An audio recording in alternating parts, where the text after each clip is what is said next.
asalaamaaleykum maa ngi tudd Maimouna War di jigéenu handicapé di liggéeyee fële ca ministère de la culture et de la communication sama cursus scolaire nag maa ngi ko tàmbalee école Talibou Dabo bu Grand Yoff foofu laa jàngee def fa 3 ans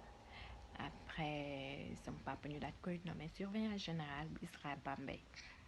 ñu dem ànd ak moom foofu mu inscrire ma ci école élémentaire bu ISRA Bambey mu jàng fa 2 ans sama papa daal di jël retraite après retraite bi nag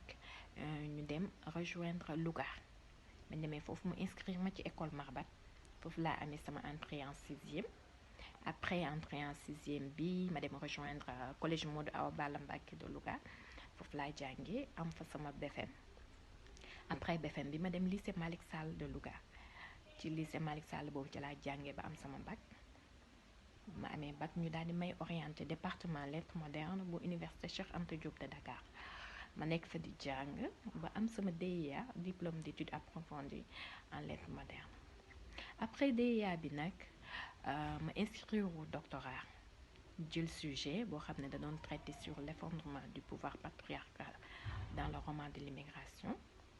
mais à un moment donné je me suis dit que pour nit ki mën a insérer wu il fallait que mu am benn expérience professionnelle donc ci instant boobu laa décidé woon déposer ay stage ma def stage centre de ressources pour la protection et la promotion des droits des personnes handicapées stage nag dafa fekkoon ñoom Union européenne financé woon leen benn projet de vulgarisation des textes de loi relatifs à la promotion et à la protection des droits des personnes handicapées ci contexte boobu lañ sillonné woon toutes les régions du Sénégal pour sensibiliser nit ñi pour def des campagnes de plaidoyer tamit ci droit ak protection des droits des personnes handicapées ci liggéey boobu xeex boobu mi ngi aboutir ci adoption loi d'orientation sociale en 2010 ak la ratification de la convention internationale des droits des personnes handicapées def naa tamit stage au niveau de la caisse de sécurité sociale de Louga agence bi nekk Louga def naa fa stage def naa stage tamit Sud Quotidien parce que instant boobu Institut Panos daf ñu defaloon benn formation en journalisme donc dafa amoon pratique ak théorie boo defee théorie ba pare da ngay def pratique donc pratique bi man maa ngi defee sama stage Sud Quotidien ci kii boobu liñ ci doon gën a def nag mooy ñu promouvoir activités yi ñu doon def mais n'empêche da nga doon dem tamit ay reportage affaire yooyu après nag ci laa dem déposer fonction publique ñu daan may jël effectivement au niveau du ministère de la communication de Louga agence bi nekk Louga def naa fa stage def naa stage tamit Sud Quotidien parce que instant boobu Institut Panos daf ñu defaloon benn formation en journalisme donc dafa amoon pratique ak théorie boo defee théorie ba pare da ngay def pratique donc pratique bi man maa ngi defee sama stage Sud Quotidien ci kii boobu liñ ci doon gën a def nag mooy ñu promouvoir activités yi ñu doon def mais n'empêche da nga doon dem tamit ay reportage affaire yooyu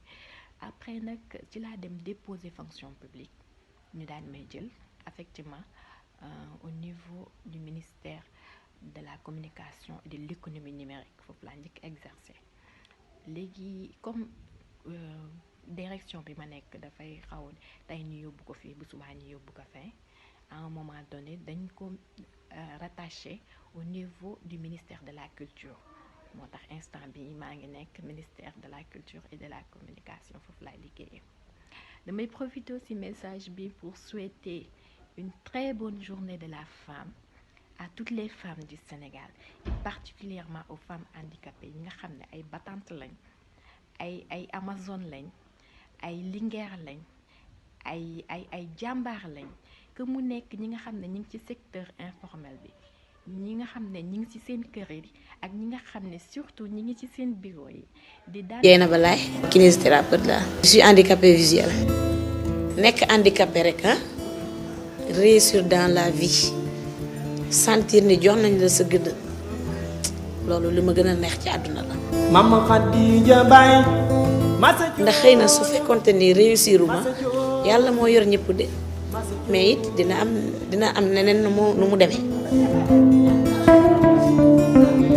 ma nekk silmaxa bu njëkk am bac fii nag ci Sénégal. soxna si dëkk Thiès te toll ci ñeent fukki at la ñuy fësal dundinam mu nekk ku ay gëtam muuru ci atu 1976 ci anam yu yéeme fekkoon mu toll ci juróom benn at rek. nelaw ndaa yeewu xëy na gisatuma waaw sama yaay jii ma nekkal fii fekk jour boobu dafa tukki woon bi muy ñëwee ñu ne ko jeena ba dañ leen a gisatu mu jaaxal ñëpp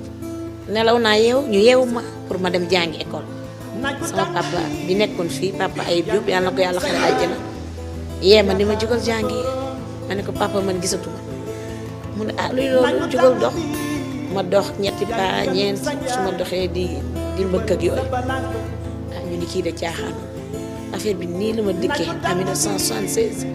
fu neen ñu dugg fa lu nañu def ko nag ba ñu xamee ni finalement daal lii la yàlla dogal ñu nangu ko daal di toog tourner la page nekk ci yeneen mbir ba yàlla indi ma fi ma indi tey. Naju tàng bi yaa ngi yenn sa pour nga wax li la naqari moom jafe na sax jafe na moom waaye xam naa daal étant une petite fille di dund ba am 6 ans xëy rek ñu ne jugal jàng nga ne gisatuma loolu metti na c'est que nag dañ koy sant yàlla léegi rek xam ne yàlla mën naa ni lu bu la xañee lii wutale la ko leneen mën naa ni tey miis naa ko waaye nag sentiroon naa ko de te mën naa toog jékki-jékki xalaataat ba may tollu 6 ans di dem école urbaine di jaabant di ñëw ñu may solal yële rafet nag ma xëy sama bët yi muuru. mu jàppee woon ko gént waaye bi lépp gént daanaka du si mës a yeewu. waaw il paraît que jamono yooyu man daanaa toog naan papa kañ laay gis bu ko defee mun ma léegi rek xam nga bu ñuy nax xale léegi rek lii léegi mu deñ noonu lañ ma doon def di ma nax ba ma mis ko waaw mais xam naa ni bu dundoon tey jii dana leen wax tey jii ay témoignages yoo xamante ni xëy na sax man du ma ko fàttaliku xam naa ni jafe woon na ci xale bu ndaw bu am 6 ans daanaka xamoo lu bëri jot nañ ma sa dugal école boobu à l'époque urbaine lañ koy wax urbaine garçon mooy actuel Idrissa Diop bii soriwuñu ay 6-7 mois rek laa fa def cécité bi ñëw ci consultation yi nga xamante ni moom laa mujjee woon def nga xam ni président Wade moo boole woon ak benn médecin dañ ñëwoon ba di rétinopathie pigmentaire la am te dañ ñëwoon loolu kenn mënatu ko kii daal fekk c'est inguérissable samay mbokk accepté nañ ko te kenn négligé wu ma kenn vraiment mettre ma à l'écart des autres dañ ma yemale woon nag ñëpp man sax lañ gënoon bëgg booy seet li ñuy defal ñëpp lañ ma def te lii ma nii ma doon tey war na leen a gëmloo li may wax ndax suñ ma sàggane woon dugaluñ ma école kon tey duma mën a agsi fii. doom moom boo ko juree danga ko téye la ca war nga def ko ca la ca war mooy bañ koo boddi bañ koo nëpp doomu jullit la jàngal ko alxuraan jàng na jàngal ko école jàng na ba mu waree dugg école dafa dugg école waaw dafa jàng ci école ba inaat mi ubbi moo fa jiitu école inaat mi moom moo fa jiitu ci am ay taxaw jàng fa ba macha allah ba yóbbu ko tamit mu jàng ba def fa ñeenti ati yàlla ba dellu si waat sama koñ ba mu ñëw mu am bu fekkee ni boo ko boddi woon wala nga gis ko ba bu ngeen ne salaamaaleykum ma nëbb ko kon tey lii duma ko ca at yi di dem Dieynaba Laye di góorgóorlu ginnaaw bi mu amee CFE ca INEFJA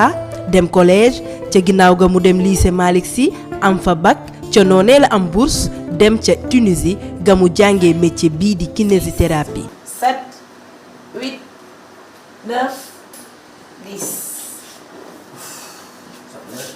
kinési bi maa ngi ko defee Tunisie am na Sénégal nag mais ni mu demee moo tax ma defee ko fële Tunisie. bi mu ñibbisee fii ci biir Sénégal ñu jël ko ca hôpital régional bu Thiès bi mu doon major lii di firndewaat ne moom kat bañkat la. bon damay agsi foofu gis nga bi ma jógee Tunisie def naa 3 mois de stage hôpital Grand Yoff waaw dama pare stage rek ci 2004 bi ñu recruter ma dugg fonction publique donc